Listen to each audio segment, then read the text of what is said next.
food, baseball food, pizza, wings, and beer. You know, you can bring your kids in and, you know, they can play pool or play the video games, or they can sit with you and watch TV too, because you got the TVs in every dining room. It's such a place that you can come in with your family and sit down. And again, it's family oriented because it's family owned. When you walk in here, it's like a TV show, Cheers. Everybody knows your name. And you can expect that from in here because everybody knows everybody else.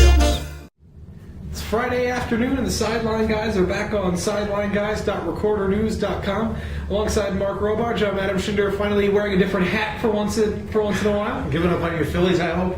Just decided to change up the chapeau, or the haberdashery. Sideline Guys brought to you as always by our friends at Crystal Ristorante, 72 Lion Street in Amsterdam. www.crystalrist.com. That's CRYSTALRIST.com. Check them out for the best pizza and lots of other great food. Best place to eat around here. Friday afternoon, as Adam said, heading into another weekend, and figured we'd kind of hit you a little potpourri this week going into the weekend. Lots of little things going on. We got NBA playoffs quickly advancing to the second round. Major League Baseball, it looks like my Red Sox are finally starting to recover from their start. But why don't we start NFL draft? We talked about the draft on our Tuesday edition. Things kind of going about as you would expected them to go, I guess you could say. Yeah, with a few strange exceptions. Well, there's always that, though, when it comes to the draft. Jake Locker of the Tennessee Titans at number 8 ahead of Blaine Gabbert. The Minnesota Vikings reaching way up to get Christian Ponder. But when you look at all the New York area teams, they all got really what they wanted. Buffalo Bills got, in my opinion, the best player in the draft in Marcel Darius. The New York Giants got an absolute steal with Prince Amukamara from Nebraska. Falls all the way down to them at 19. This guy was a potential top 6 or 7 pick. And the Jets probably had wanted Phil Taylor, the nose tackle from Baylor, but they'll take Muhammad Wilkerson from Temple because he's a guy who is one of the true few 3-4 defensive ends, a 5 technique at that point in the draft. Getting back to the Jake Locker pick, I mean, that was the one that kind of intrigued me as well, and I actually like the pick. I mean, you're talking about a guy who, coming out last year, was projected as a top 5 pick. A guy who may not have quite the raw tools that Blaine Gabbert has, but I really think Jake Locker is one of those character guys. Mm-hmm. One of those guys whose chances of success far exceed his raw tools. I think, especially given the problems that Tennessee had with Vince Young, that this is probably a safe bet for them, and I think it's one that could pay off big time for them if, and this is the big if, Jake Locker can stay healthy. Yeah, and I also think that I don't question the Locker pick as much as I do the Christian Ponder pick, because I've always been a fan of Jake Locker. I think it is actually the situation where Tennessee had figured that Gabbert would be off the board by the time they picked.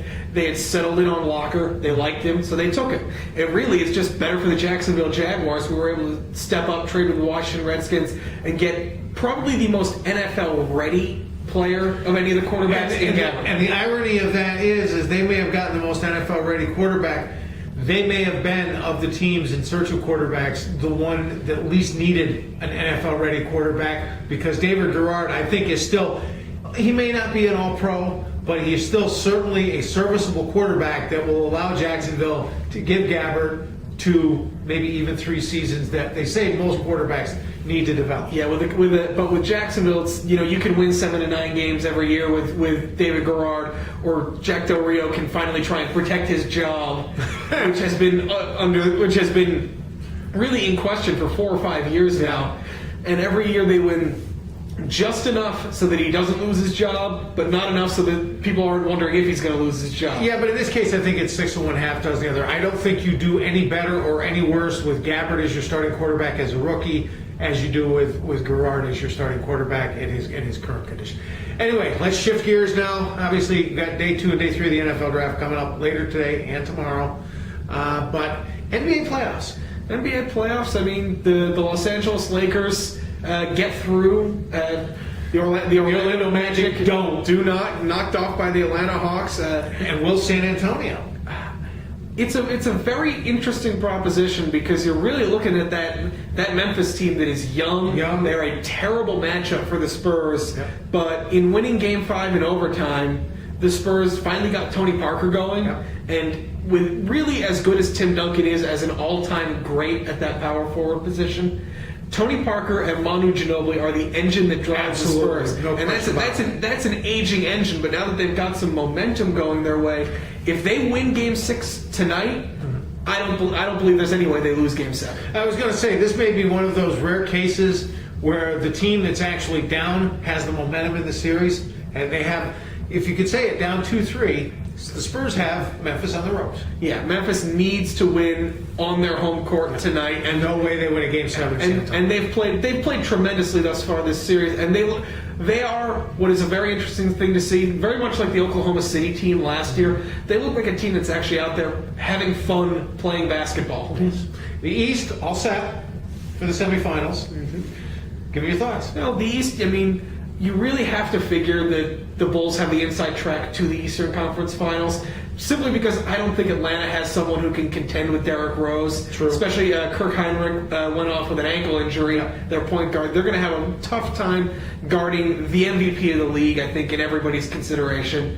And then you go to that other series. That's the one I think everybody's looking forward to. I can guarantee you the two groups looking forward to it the most are ESPN and TNT. Absolutely, no question about it. And me too, as somebody who's kind of I know it's kind of tough for somebody my age to say this, but kind of a fledgling NBA fan, since I haven't really followed the pro game in a long, long time. I think this is the kind of series that the TV networks and the league itself need to draw in those casual viewers. The big name, the Celtics, obviously the glamour franchise of the NBA for generations, and Miami, the name franchise of this season with the big three. Yeah, and you wonder if maybe that Kendrick Perkins trade could come back to bite Boston. In this series. Yeah, but they've been saying it themselves. They were talking after the series with the Knicks that people were saying that they were going to be down, they were going to miss Kendrick Perkins, and they really haven't missed too much of a beat. No, neither team had too much trouble getting through the first round. The Celtics played a couple of tight games in Boston against the Knicks before really handing it to them both times in New York. The Heat had a tendency to get off to really bad starts all season long. But in the series against the Sixers, they got down to really bad starts, and then by the end of the third quarter, they were up by 15 points every single time. So who are you going with? I'm going to go with Miami. They've got the home court. I think that's a big deal in this series. See, and I'm going in the other direction. I think the Celtics just have that team aura. I still think that as much better that Miami has looked over the second half of the season and going into the playoffs, I still think they don't quite gel as a team as well as the Celtics, and I think that ends up making the difference. I think it goes 7, but I'll take the Celtics. Yeah, it'll be a very, very interesting series no matter what. And, there's just been once again another rainy week, so really not much baseball action to talk about, not much high school action at all to talk about. We'll handle most of that next week. Plenty on tap next week.